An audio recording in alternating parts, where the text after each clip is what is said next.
What's up, guys? Welcome to the Colossal Team Report. I'm today with Jude Lee, Colossal VGC. Would you like to introduce yourself? Alright, what's up guys? My name is Jude, I'm from Singapore. I started playing VGC in 2018, but yeah, I only started playing in the tour like in when during quarantine period. Yeah, I've been playing Colossal quite a long time, and I built this team in Series 11, and it was optimized in Series 12. And changed quite a lot when I met Marco. This team has been one of the best team of the year until now. These are all the results that the team got. As you can see, like these are shitload amount of results.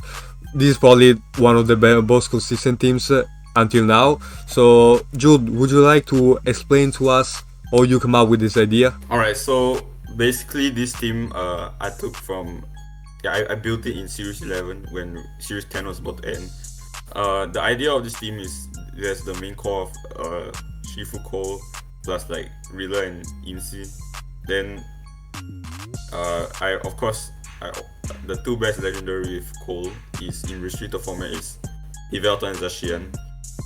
In Series 11 it actually run with Galarian Moltres because it's similar to Yveltal. It can snarl, foul play, and is a decent Dynamax mon. So in Series 12 I just decided to replace the Moltres with Yveltal. Anyways, both of them are Assault Vest.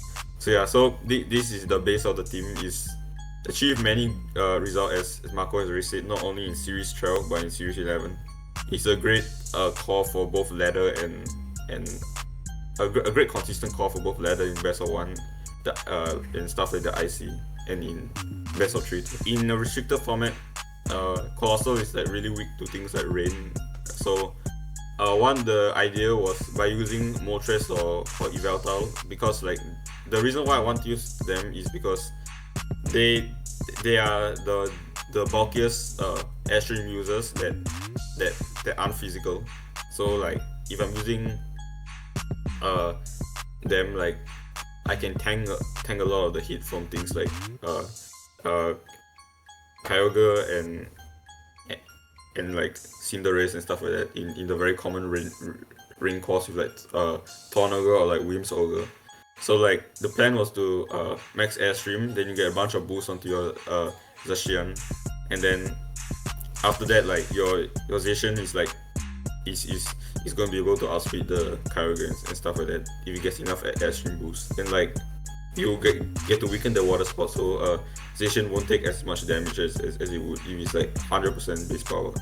So like that's the original plan of the team.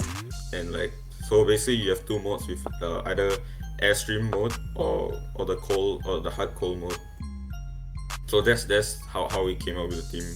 Of course it's been optimized, so like yeah. And also one of the good thing about running Galarian Moltres or Yveltal, like the bulkier versions with AV instead of like Life Over Goggles, is that you can function outside of max. Like for example, in a lot of my matches, quite a few of my matches versus things like Trick Room, I would just snarl the opponents if they have a really strong special attacker, and then by doing that, like it allows the rest of my teammates to survive, and it can stall out the max quite easily. Okay, so now we're gonna move on to the sets of the team, all the spreads and everything. I'll just put a screen of what the EVs does, and I will just explain it real quick. So Zacian, the spread of Zacian, we pretty much use for the entire season a bulkless Zacian. Like we play 252 speed, then 252 attack, and then we change it to a bulker one. Yeah, this Zacian is able to tank... fuck. This Zacian... this Zacian is a... Zacian is able to tank Water Spout from Kyogre, Misty Water, Modest, all of that. Is able to tank Precipice Blades from Groudon if it's not a boosting item, so like the usual AV Groudon is not gonna be able to kill this Zacian.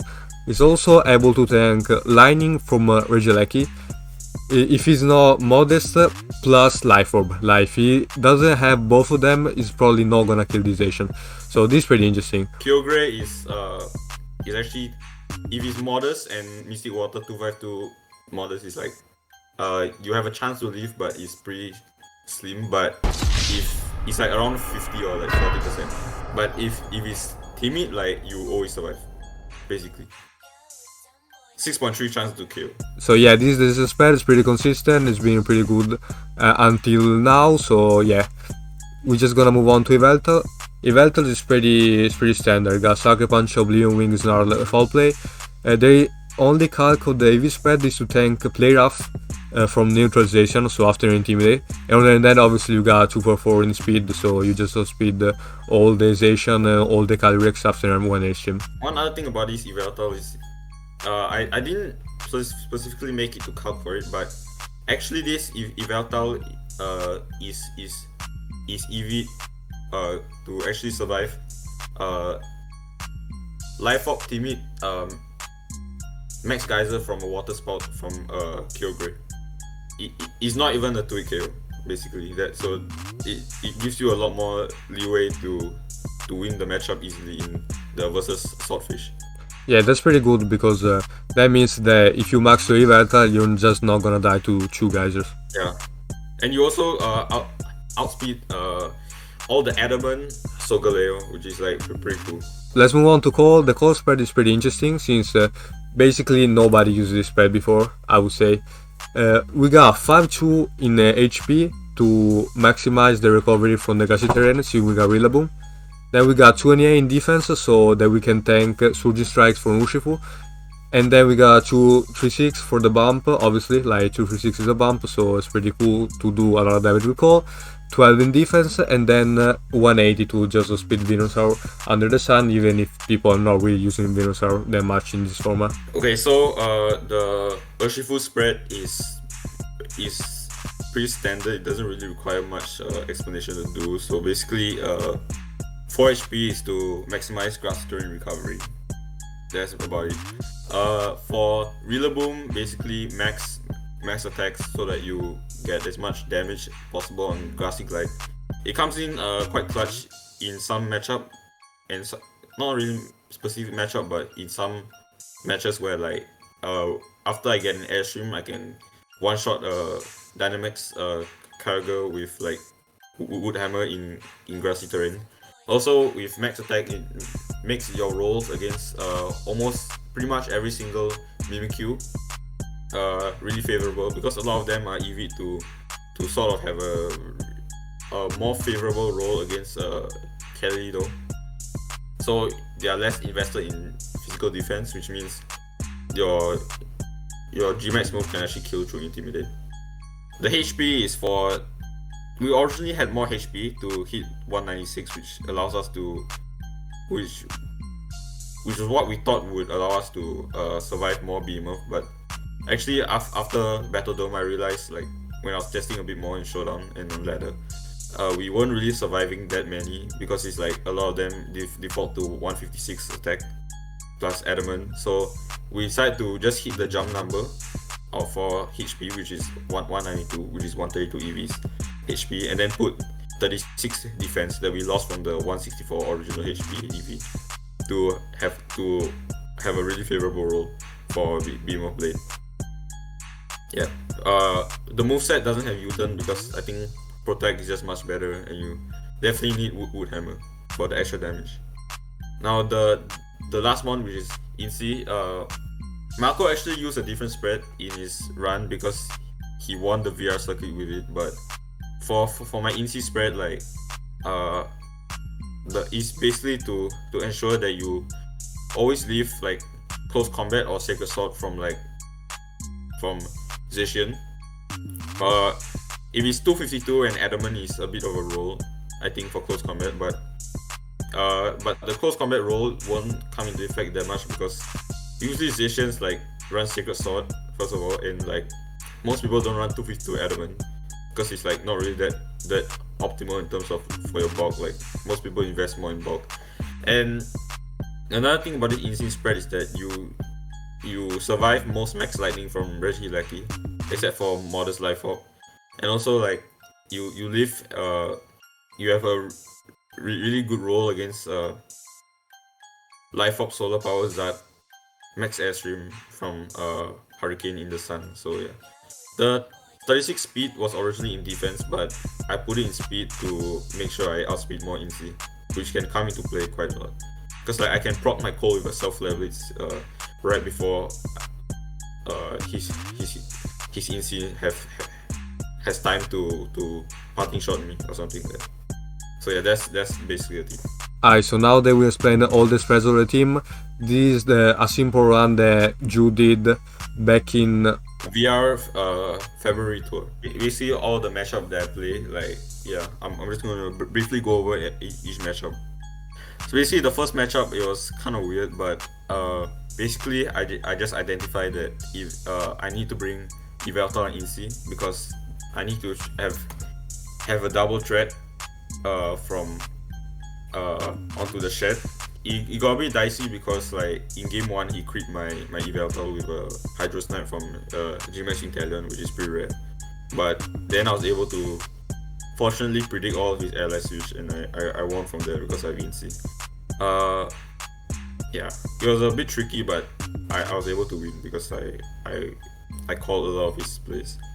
For round 2, it was like Prince, Kyogre, Kelly Ice, so it was a bit tricky, but basically in game 1, I was able to start Trick Room enough to the point where his Calyrex only has like 2 turns of Trick Room to work with, which means I just preserve Zacian and I will win from there. Because he's AV and he doesn't protect, so yeah. Then in game 2 of that set, he just let Kyogre, which means like if Yveltal Zacian can just like clean up. For round 3 it was versus a bit of a weird team. Basically, in both games, he decided to run Regieleki. In game 1 of the set, I was able to call his Max Lightning and preserve Yveltal for the late game, and then I just max Rillaboom in both of the games, and I was able to clean up quite a lot versus the Palkia. Max Strike was pretty useful in this matchup because it allowed the Regieleki to prevent Regieleki from being faster than my Zacian, which allowed me to stall it out with sub. Yeah. So basically, round 4 was versus quite a standard Tornoga team, but with Kaleido instead of Zacian. So basically, Yveltal is really good into this matchup. I just have to prevent it from dying too early, and I would win. That's exactly what I did, so I took it 2-0. For round 5, I was versus a really good opponent. So like he was using Groudon Zacian. The Zacian has Solar Blade, which means he can threaten my Urshifu quite a lot. I mean, quite hard. So in game 1, I won because I was basically able to get my Urshifu and Yveltal to do a lot of work, and thankfully I was able to kill the Zacian before it got too much stuff done. But in game 3, game 2 and game 3, he brought Regieleki, which is a really big pain to my team, and for game 2, I also forgot that his Groudon had White Herb, so my Instinct was pretty useless there. So I lost game 2 because of that. In game 3, he maxed Eleki, which I didn't really expect, so I lost as well. Round 6 was versus a Colossal Mirror match, which is pretty annoying, but basically in game 1, I lost because I didn't expect the Gmax Urshifu to come out. But yeah, so I lost because of that, and she also burned my Urshifu with Heat Wave on the first turn. So that was quite frustrating, but in game 2 I led Yveltal Zacian, so I was able to, because I was using the Bulkless Zacian, so I was able to outspeed the Colossal at +1. Yeah, but in game 3, it was pretty close, but I lost speed ties, which would have won me the game. So sometimes 50-50 happens, and we just accept it. For round 7, it was versus Kalization, but the Kali have Life Orb, which makes it a bit trickier. For game 1, she let Zacian Tandi, so I was just able to self-leverage myself, and I just won from there because in turn 2 I made it. I basically got rid of the Tandi and the Zacian. Then Yveltal wins against Yveltal Zacian wins against Gastro and Instinct. For game 2, she outled me basically and was able to max Kelly and get the Zation really strong Behemoth Blades. Yeah, and then in game 3, I was able to shut that down with Inci. And then after Calyrex was gone, I just cycled Intimidates in and out against Zation and I just win from there. For round 8 versus my opponent, it was a bit of a weird matchup because he has the faster air streamer. So in game 1, I was able to sack my Urshifu and in order to get Landorus in range for Grassy Glide. And basically I played to an end game where Yveltal was at a healthy enough point where it can tank a Beam of Blade from Zation. And then that's how I won, because without Zation, Yveltal can just win against Calyrex and Rillaboom and the rest of his team, especially when Landorus is gone. For game 2, I decided to lead Cole because I figured he's never leading Rillaboom against, especially after I brought Yveltal, which can Dynamax and kill him quite easily and make it quite useless. So if Cole Urshifu, I lost my Cole turn 1, but I exchanged Vocalith and around 70% of Lando's HP, so put me in quite a good spot. I was just able to leverage my Zation and Yveltal properly in tandem with Urshifu, and I managed to call him out on a switch into Zation where Beamer Blade from my Zation and Rocks was able to take him out. So that's how I won that game ultimately. Now for round 9, it was actually activity loss, but I do think that this, I mean, it was an activity win for me because my opponent didn't show up. It was a decent matchup. It just comes down to whether I get fully parried on too many turns. Yeah, so that's about it. Now let's move on to the top card. So the next game top card up against Blastoise with Evaluation. So this matchup is a bit 50-50. In game 1, I was able to protect myself from a cannonade from Blastoise, which left me at enough health, which at Dynamax I can survive a Grassy Glide from his AV Reader, and then and enough to fire back one Vocalith, which actually proved to be the difference in that match because I was able to basically get rid of the Rillaboom so that there wasn't much fake out pressure left, and that way my back mons like Zation and Yveltal can come in and clean up the game fairly easily against the rest of his team because the rocks chipped him down quite hard. For game 2, I predicted that he would try to counter my lead even more with Rillaboom, so I just let Yveltal in. I was able to generate too much pressure from that point onwards. It was just quite unwinnable for him at that point. For top 16, it was versus Groudon Zacian Screens, which was popularized by a Japanese player, Rinya Kobayashi, so quite a tough matchup for me because I can't really break his team that easily, but I basically tried to cycle Intimidates in and out while getting Eldazard early, which won me game 1. For game 2, my opponent left his max to really late in the game, which was something that I didn't have an answer for, so I just lost the one because I didn't get enough value out of my Colossal, which allowed him to just stall his max out and Dynamax Insane, which actually has a good matchup into everything since I didn't bring Urshifu and when my Cole goes down. For game 3, I predicted him to lead the same thing as game 2, which was Groudon Insane, which counters Insane Cole. So I responded with Urshifu Yveltal because I can just airstream, and thankfully I was able to take down his Insane turn 1. Then because I have the speed advantage, I was able to steamroll through his whole team, thankfully. And he actually didn't even bring Zacian, which was a bit fortunate for me. Now in top 8, I was facing a pretty hard matchup with Adi. I didn't really play that well in this game, but yeah, so he definitely deserved the win, but I feel like this matchup isn't impossible. In game 1, I should have called his swap out from Among Us because it was pretty obvious.